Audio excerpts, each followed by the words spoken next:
रयतेचे राजे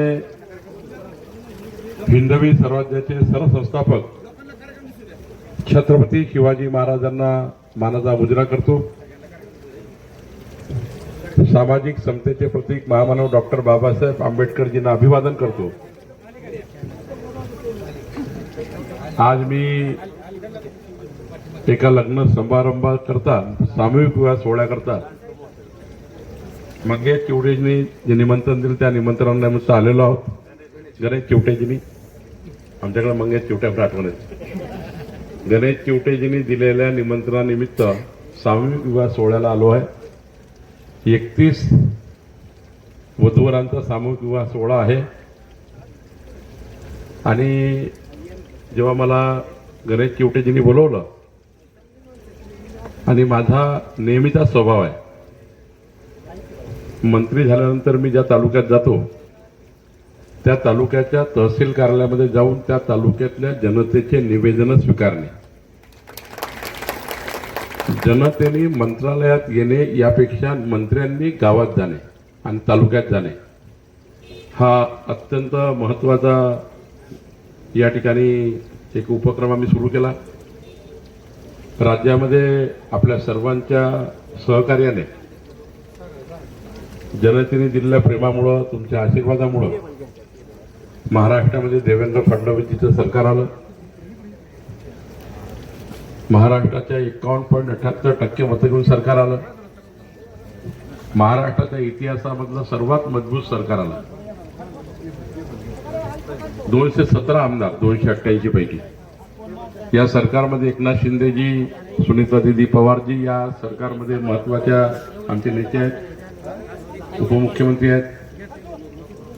खरं तर राज्यामध्ये सर्वच खाते महत्वाचे आहेत, राज्यातले सर्व डिपार्टमेंट महत्वाचे आहेत, पण 2 खाते महत्वाचे जास्त आहेत। जास्त म्हणजे त्या अर्थाने नाही म्हणत मी, कुणाला वाईट वाटावं, पण अनादी काळापासून इंग्रजाचा काळ असो, मुघलांचा काळ असो, त्या काळापासून बाबा थांबरे जाधव साहेब पुढे जात नाही, तुम्ही पुढे जाऊ नको। हा, इथेच मी निवेदन घेणार आहे जनतेमध्ये। तर मी सांगत होतो की अनादी काळापासून, इंग्रजाच्या काळापासून जे नियम कायदे आहेत, एकतर जे गृह खातं आहे पोलिसांचं, झोपून उठल्यापासून झोपतपर्यंत जनतेच्या जीवाचे रक्षण करणे पोलिसांची जबाबदारी। त्यामुळे गृह खातं हे जनतेच्या जीवाचं रक्षण करतं आणि महसूल खातं हे जनतेच्या मालमत्तेचं रक्षण करतं। मालमत्ता ही महसूल खात्याची, तुमच्या घराची मालमत्ता, तुमची शेतीची मालमत्ता सर्व महसूल खातं बघतं आणि म्हणून जिल्हाधिकारी या पदाला आणणं साधारण महत्व आहे। पण इकडल्या काळात काय झालं की जिल्हाधिकारी टीम महसूल खातं विसरून गेली आहे। म्हणजे मी सर्वांनाच म्हणत नाही, सर्व खात्याच्या सर्व अधिकाऱ्यांना।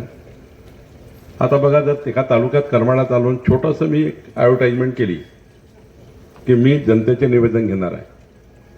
मला जवळपास मगाशी बागुलताईच्या घरी एक 45 निवेदन आले आणि अत्यंत छोटे छोटे निवेदन। महसूल मंत्र्याकडे याची गरज नाही आहे। जे प्रांत करू शकतात, जे तहसीलदार करू शकतात, जे तलाठी करू शकतात, जे भूमी अभिलेख करू शकतात, डेप्युटी तहसीलदार करू शकतात, मुद्रांक अधिकारी करू शकतात, त्या छोट्या कामाला महसूल मंत्र्यांना भेटावं लागतं। हे दुर्दैव आहे। आता इथे जवळपास 60-65 निवेदन आहे। आता हे निवेदन कशामुळे आलं?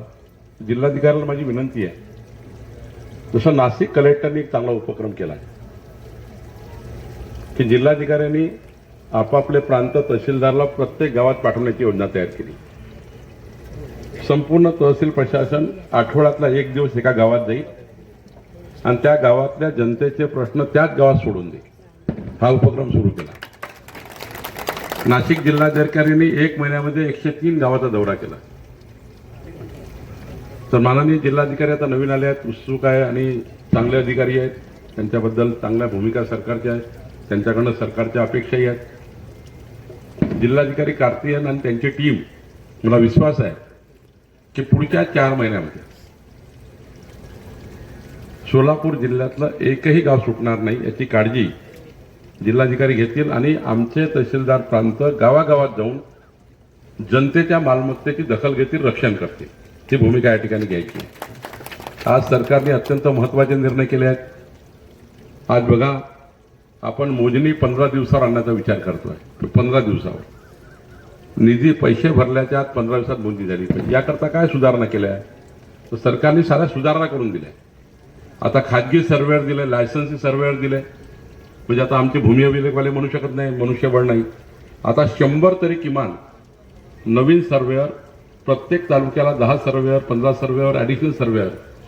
आणि एका सर्वेअरने जर 20 मोजण्या केल्या महिन्याभरात खाजगी सर्वेअरनी, तर महिन्याच्या 20 झाल्या तर समजा 100 केले तर 2000 होतील आणि वर्षभराच्या 20,000 मोजणी होतील. मोजणी 15 दिवसावी. लागणारे ड्रोन्स, लागणाऱ्या मशीन जिल्हाधिकाऱ्यांनी नाविन्यपूर्ण योजनेमध्ये पालकमंत्र्यांना सांगून जयकुमार गोरेंना मी सांगितलेलं आहे. त्यांना समजता येते किती महत्त्वाच्या मशीन आहे. आणि त्यामुळे एकीकडे भूसंपादन अधिकारी आहे, त्यांच्या 3% निधीमध्ये आता आपण अलाव केलेला आहे.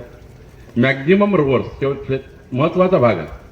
शेतकऱ्याच्या पांधन रस्ते आता आपण राज्यात काय केलं, मुख्यमंत्री बळीराजा पांधन रस्ते योजना. आज बघा, जिल्हा परिषदेच्या मालकीचे रस्ते आहे, PWDच्या मालकीचे रस्ते आहे.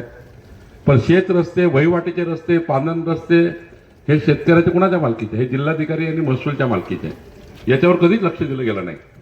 पण देवेंद्र फडणवीस सरकारने आता मुख्यमंत्री बळीराजा पांधन रस्ते योजना आणली. सोलापूर जिल्ह्यातला रस्ता मोजून काढायचा आहे, वहिवाट शोधून काढायची आहे, रस्ता मोजणी करून द्यायचा आहे, मोफत मोजणी करायची आहे, मोफत पोलीस बंदोबस्त द्यायचा आहे आणि दोन्ही साईडला झाडं लावायची आहे. मोजणी करून झाडं लावायची आहे. 300 कोटी झाडं लावायची आहे.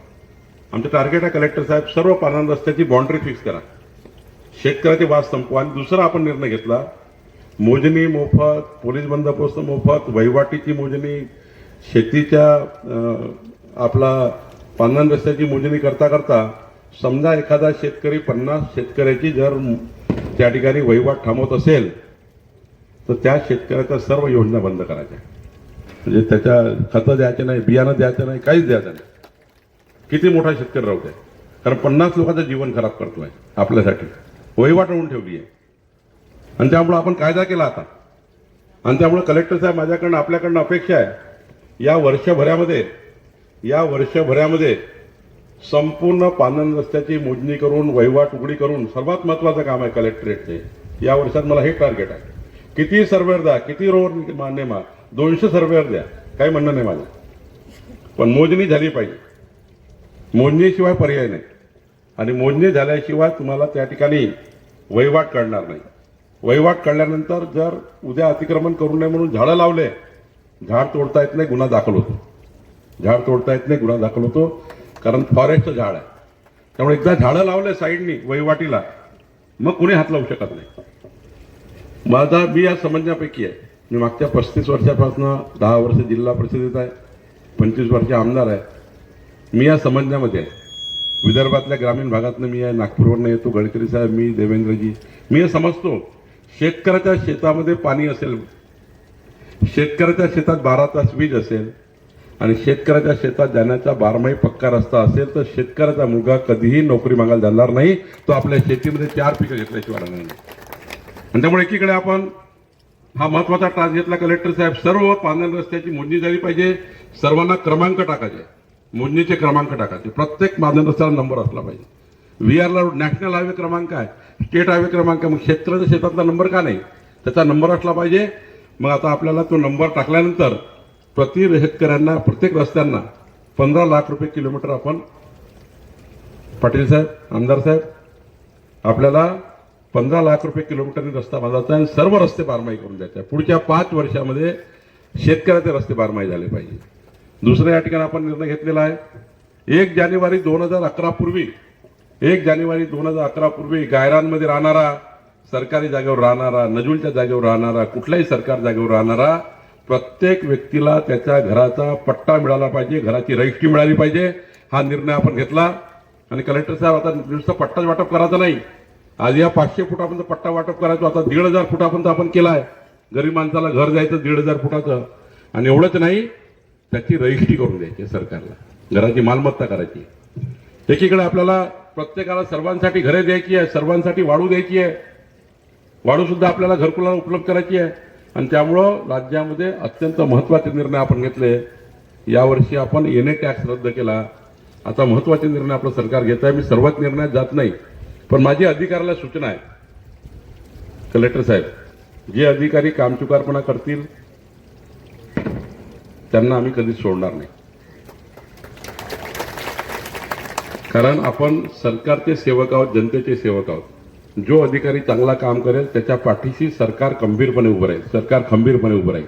जो अधिकारी काम करेल आणि एवढं खंबीरपणे उभं राहील की आमच्या अधिकाऱ्यांना प्रावीण्य देणे, त्यांना त्या ठिकाणी त्यांचे प्रमोशन करणे. आज बघा 750 प्रमोशन आपण आज केले, सारे आकृतीबंध मंजूर केले. 2020 वर्षापासून आकृतीबंधच नव्हते. एकीकडे प्रशासनाला मजबूत केलं पाहिजे, प्रशासनाच्या पाठीशी सरकार राहिलं पाहिजे. प्रशासनाच्या आमच्या तहसीलदार तलाट्यापर्यंत जो चांगलं काम करणारा अधिकारी आहे त्याला मजबूत केलं पाहिजे. मी या मताचा आहे कलेक्टर साहेब, जनतेच्या सेवेकरता एखादा कायदा जरी बेंड करायची गरज पडली तर बेंड केला पाहिजे, पण जनतेला न्याय दिला पाहिजे, जनतेला न्याय दिला गेला पाहिजे. शेवटी आम्हाला जनतेला मतं मागावी जावं लागतं.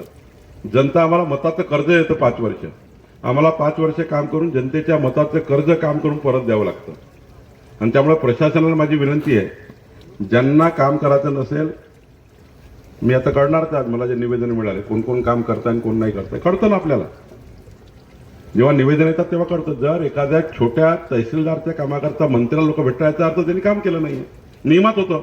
मी नियमाच्या बाहेर सांगणार नाही, पण नियमात असताना जर शेतकऱ्याला न्याय दिला तर योग्य नाही.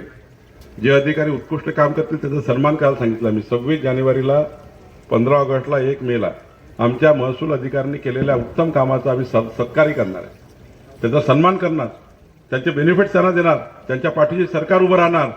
पण जनतेची हेळसांड करणे, जनतेच्या मानगुटीवर बसणे, जनतेकडनं शेवटी छत्रपती शिवाजी महाराजांचं नाव घेतो आपण प्रत्येक वेळी. मी घेतलं, आता कशाकरता घेतो आपण, का सुरुवात केली? कारण छत्रपती शिवाजी महाराजांनी त्यांच्या राज्यकारभारामध्ये गतिमान, पारदर्शी, लोकाभिमुख सरकार मांडलं होतं. गतिमान, पारदर्शी, लोकाभिमुख. तर आपण छत्रपती शिवाजी महाराज जेव्हा उल्लेख करतो तेव्हा गतिमान, पारदर्शी, लोकाभिमुख सरकार चालवण्याची जबाबदारी प्रशासनाची आपली आहे. जिल्हाधिकारी शासनाचा फेस आहे, चेहरा आहे गव्हर्नमेंटचा. एसपी गव्हर्नमेंटचा चेहरा आहे, पोलीस. आता पोलीस या ठिकाणी असतील, या ठिकाणी जर अवैध धंदे सुरू असतील तर लोकांनी कुठे जायचं? सट्टा, जुवा, दारू, मटका चालू असेल तर लोकांनी कुठे जायचं? आपली जबाबदारी आहे सरकारची. आणि त्यामुळे महामानव डॉक्टर बाबासाहेब आंबेडकरचं नाव घेतो. काय म्हटलं, महामानव डॉक्टर बाबासाहेब आंबेडकरचा आपण सन्मान करतो, आपण त्यांची काय प्रेरणा घेतो? तर महामानव डॉक्टर बाबासाहेब आंबेडकरची प्रेरणा काय? तर समाजाच्या शेवटच्या व्यक्तीचं कल्याण, याकरता बाबासाहेब आंबेडकरांचं नाव आपण घेतो. आणि त्यामुळे माझी विनंती आज आहे, मी निवेदन तर नेणार आहे मंत्रालयात, पण या निवेदनामध्ये ज्यांनी कचुराई केली असेल, तसे कलेक्टर साहेब, ज्यांनी इमानदारीने काम केलं असेल त्यांना आम्ही शाबासकी देऊ. आता चांगलं काम केलं, वाढू वाटली. आता ही भूमिका आपण स्वीकारली की घरकुलाला वाढू द्यायची आहे 5 ब्रास. मी एवढंच सांगेल की आजच्या या तुमच्या जे तुम्ही माझ्यावर अपेक्षा ठेवून आल्या आहे, आपण महसूल मंत्र्याला भेटलो तर आपलं काम होईल ही अपेक्षा आहे, तुमची आशा आहे. मी एकच वचन देतो, तुम्ही मला जे काही निवेदन द्याल, तुमची आशा, अपेक्षा, माझ्याकडनं जी तुमची अपेक्षा आहे की बावनकुळेंना निवेदन दिलं तर आमचं सरकार काम करेल, देवेंद्र फडणवीस सरकार काम करेल. मी तुम्हाला वचन देतो, जेवढे निवेदन आहे अधिकाऱ्यांना माझ्या सूचना, माझी सही आल्यानंतर, माझ्याकडनं आल्यानंतर त्याला तात्काळ 3 दिवसात निकाली काढायचा आहे. आता पेंडिंग ठेवायचं नाही कुठे. जे नियमात नाही त्याबद्दल आम्ही जबाबदार, आम्ही नियम करू. नियमात नाही तर नियम बदलू. आता देवस्थान इनाम जमिनी, देवस्थान इनाम जमिनीचा कायदा आपण आत्ता महसूलच्या वेबसाईटवर टाकला आहे. अनेक वर्षापासून देवस्थानच्या नावाने जमीन आहे. देवस्थानाचं नुकसान नाही करायचं आपल्याला, पण जे कुळ आहे, जे कुळ आहे, जे वहिवाटदार आहे त्यांचं हित चेक कर, त्यांचं हित तपासायचं आहे. आणि त्यामुळं त्यांच्यासाठी कायदा आपण आणतोय, देवस्थान जमीन कायदा आणतोय, ज्यातनं देवस्थानाचा हक्क, वहिवाटदाराचा हक्क, कुळाचा हक्क हा ठरला जाईल, याचाही कायदा आपण आणतोय. 155च्या केसमध्ये कलेक्टर साहेब चेक करा, 155चा दुरुपयोग करून आपल्या कलेक्टरेटमध्ये कोणी कोणी बदमाशी केली आहे. 155 फक्त दिलं होतं शुद्ध लोकांची दुरुस्ती करण्याकरता, शुद्ध लेखन दुरुस्ती. म्हणजे सातबारे हे इलेक्ट्रॉनिक सातबार, या ठिकाणी डिजिटल सातबार तयार करताना काही चुका झाल्या असतील तर दुरुस्त करा. पण सरसकटच बेईमानी केली असेल लोकांची, याचं घर त्याच्या नावानं, त्याची शेती त्याच्या नावानं, याचे बदमाशी त्याच्या नावानं करून टाकली असेल तर सर्व केस या ठिकाणी आपल्याला पुनर्विलोकनात घ्यायचे आहे. सर्व केस पुनर्विलोकन घ्या. या ईडीओला त्या तिकडे पाठवा. आपण या विभागाची ईडीओ दुसऱ्या विभागात तिसऱ्या विभागात द्या. 155 ज्या चुका केल्या अधिकाऱ्यांनी, आता मला भेटले 4-5 लोक, 155 चुका ज्या ईडीओनी केल्या, तहसीलदारनी केल्या, तुम्हाला निवेदन देता येते. असं करू नका. तुम्हाला जो अधिकार दिला त्या अधिकाराचा दुरुपयोग करून कुणा माणसाला आत्महत्या करावी लागेल, आपण विचार करा. एक माझी सही, एक जिल्हाधिकारी, तहसीलदार, ईडीओची सही, जर कुणा मालमत्तेची छेडखानी झाली गरीब माणसं, त्याला आत्महत्या करावी लागेल. एक चुकीची सही जनतेच्या जीवाचं रक्षण करतं. एक योग्य सही जनतेच्या जीवाचं रक्षण करतं. एक चुकीची सही गरीब माणसाला आत्महत्येकडे नेऊ शकतो. ही काळजी विचारात घेऊन सही केली पाहिजे. याची काळजी घेऊन त्या ठिकाणी काम केलं पाहिजे. माझी सर्वांना विनंती आहे, जेवढे निवेदन येतील त्या निवेदनावर आम्ही काम करू. आणि पुढच्या काळामध्ये जो आमच्या सरकारचा विचार आहे, देवेंद्र फडणवीस सरकारचा, की गतिमान, पारदर्शी, लोकाभिमुख सरकार. आणि माझी दुसरी विनंती आहे कलेक्टर साहेब, भ्रष्टाचाराच्या तक्रारी आता यायचा कामा नाही. तर तहसील कार्यालयात एखादा माणूस गेला, मी कोणाबद्दल बोलत नाही नाव घेऊ, माझ्याकडे तक्रार येतात. एवढीच विनंती आहे, गरीब माणूस ज्या आशेने येतो तो भ्रष्टाचारामध्ये त्याचा जीव जाऊ नये. कुणाला एकही पैसा तहसील कार्यालयात लागू नये, एकही पैसा ईडीओ कार्यालयात लागू नये, एकही पैसा कलेक्टरेटमध्ये लागू नये. गरीब माणसाला न्याय द्यायची जबाबदारी आपली आहे. मी पुन्हा एकदा आपल्या सर्व, आपण या ठिकाणी आले, आमच्या सर्व वरच्या पदाधिकाऱ्याचं, आमदार साहेब सर्वांचं, निंबाळकरजी आपलं सर्वांचं मी नाव घेतलं नाही, पण सर्व व्यासपीठाचं मी आभार मानतो. समोरच्या सर्व नागरिकांचे आभार मानतो. तुम्ही आमच्या सरकारवर विश्वास केला आहे, आम्हाला मताचं कर्ज दिलाय. आम्ही इमानदारीनं 5 वर्ष तुमच्या मताचं कर्ज, तुमचे कामं करून तुम्हाला अपेक्षा आणि आशा तुमच्या पूर्ण करू, एवढं वचन मी तुम्हाला देतो. खूप खूप धन्यवाद. आणि एका निवेदन घेऊन या.